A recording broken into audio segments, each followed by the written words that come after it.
Bien-aimés, demeurez abondamment bénis en Jésus et que la paix, la miséricorde et la grâce de notre Seigneur et Sauveur Jésus-Christ soient encore avec chacun de vous et qui dispose vos cœurs par son Saint-Esprit à recevoir ce message avec joie, simplicité et vérité de cœur.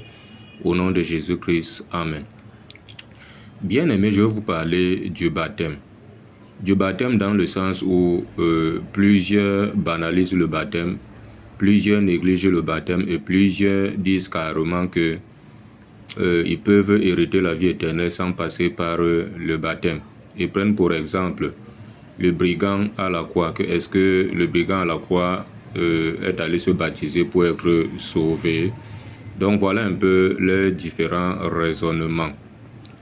La Bible appelle cela de faux raisonnements. C'est pour cela que Jacques 1, verset 22 dit: mettez en pratique la parole, ne vous bornez pas à l'écoutant, vous trompant vous-même pas de faux raisonnements. Donc il y a les bons raisonnements et les faux raisonnements aussi. Bien-aimés, on va examiner ici à la lumière de la parole de Dieu. Le baptême, on va prendre 1 Pierre 3. 1 Pierre 3, du verset 18 au verset 21, écoutons. Mais c'est le verset 18 qui m'intéresse ici. Bon, on va rapidement prendre au verset 21 pour ne pas faire une longue lecture. De 1 Pierre 3, il dit: cette eau était une figure du baptême qui n'est pas la purification des souillures du corps, mais l'engagement d'une bonne conscience envers Dieu et qui maintenant vous sauve vous aussi par la résurrection de Jésus-Christ. Donc on a pris l'image de cette eau du déluge, du temps de Noé. Donc si vous prenez à partir du verset 18 jusqu'à là, ça parle de ça.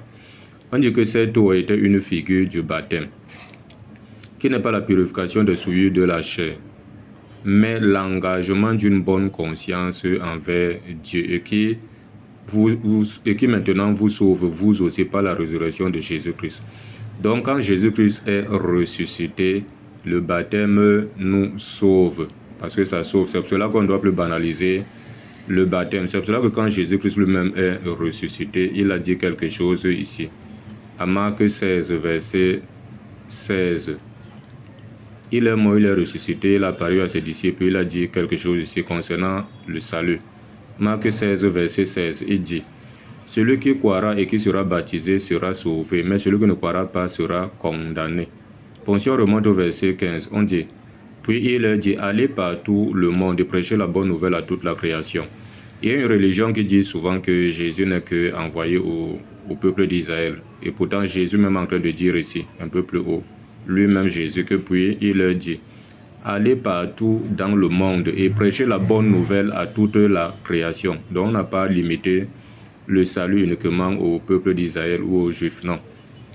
Donc celui qui croira et sera baptisé sera sauvé. Donc le baptême est obligatoire pour le salut. Et on continue la parole de Dieu ici. Acte 2, verset 38. Écoutons ce qu'Acte 2, verset 38 nous dit. Acte 2, verset 38. Écoutons ce que Pierre dit ici. Pierre qui a marché avec Jésus. Il dit, Acte 2, verset 38, il dit: Pierre leur dit: repentez-vous, que chacun de vous soit baptisé au nom de Jésus-Christ pour le pardon de vos péchés, et vous recevez le don du Saint-Esprit. Donc, il nous présente encore ici là que le baptême au nom de Jésus-Christ donne le pardon des péchés. Donc, si tu ne reçois pas le baptême au nom de Jésus, tu n'as pas le pardon de tes péchés. Donc, le baptême est un passage obligatoire pour le salut. C'est tellement important parce que ça nous sauve. Bon, quand on dit par exemple, on dit que le brigand à la croix, est-ce qu'il s'était baptisé, ainsi de suite, ainsi de suite. Il faut que les uns et les autres comprennent même. Si on prend par exemple, on prend rapidement, on va prendre Luc 23, du verset 39 au verset 43. Luc 23, du verset 39 au verset 43. Écoutons bien. Parce qu'il faut que ceux-là comprennent que du vivant de Jésus, il pouvait te dire que va, ta foi t'a sauvé, tu étais sauvé. Ça ne se discutait pas de son vivant. Mais quand il meurt, il ressuscite, le baptême est obligatoire pour le salut. Donc si vous lisez Luc 23, du verset 39 au verset 43, Voilà, où le brigand là lui réprimande l'autre parce que l'un insultait Jésus, l'autre l'a repris.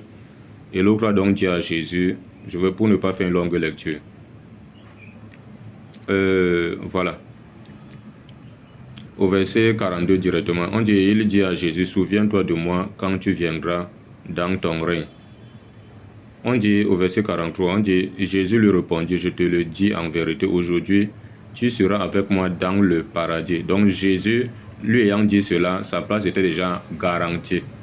Parce que Jésus pouvait dire cela, va, ta foi t'a sauvé, tu étais sauvé. Tu seras avec moi aujourd'hui dans le paradis. Et c'était comme ça.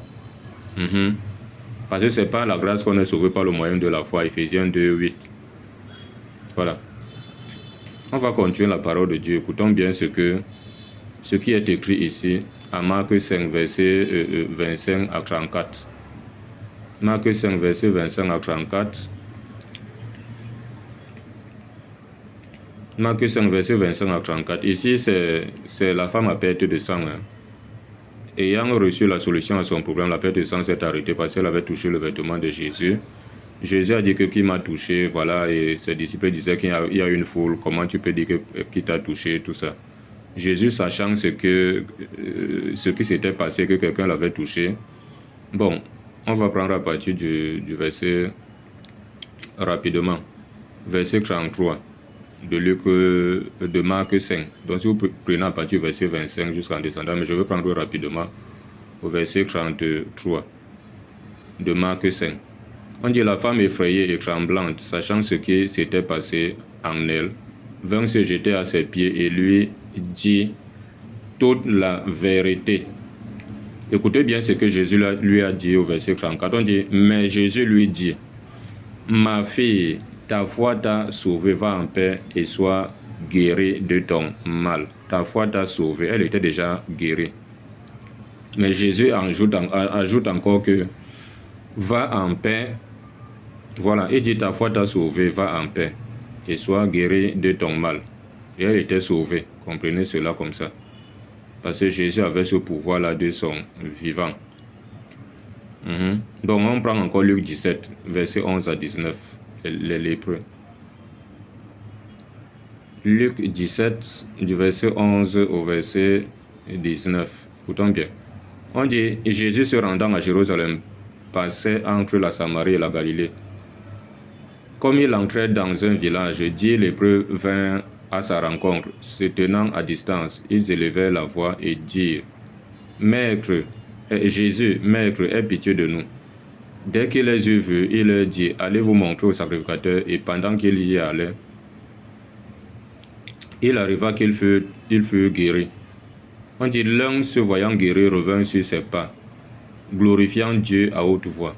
Il tomba sur sa face aux pieds de Jésus et lui rendit grâce. C'était un Samaritain. On dit, Jésus prenant la parole, Jésus prenant la parole dit, les 10 n'ont-ils pas été guéris? Et les 9 autres, où sont-ils? Ne s'est-il trouvé que cet étranger pour revenir et donner gloire à Dieu? Puis il lui dit, lève-toi, ta foi t'a sauvé. Voilà, quand il lui a dit ici là que ta foi t'a sauvé, il était sauvé, ça ne se discutait pas, parce que Jésus avait ce pouvoir-là. Maintenant, après sa mort et sa résurrection, le seul passage obligatoire pour avoir le salut, c'est de quoi? Et de se faire baptiser, comme Marc 16, verset 16. Ok, dans la paix au nom de Jésus. Amen.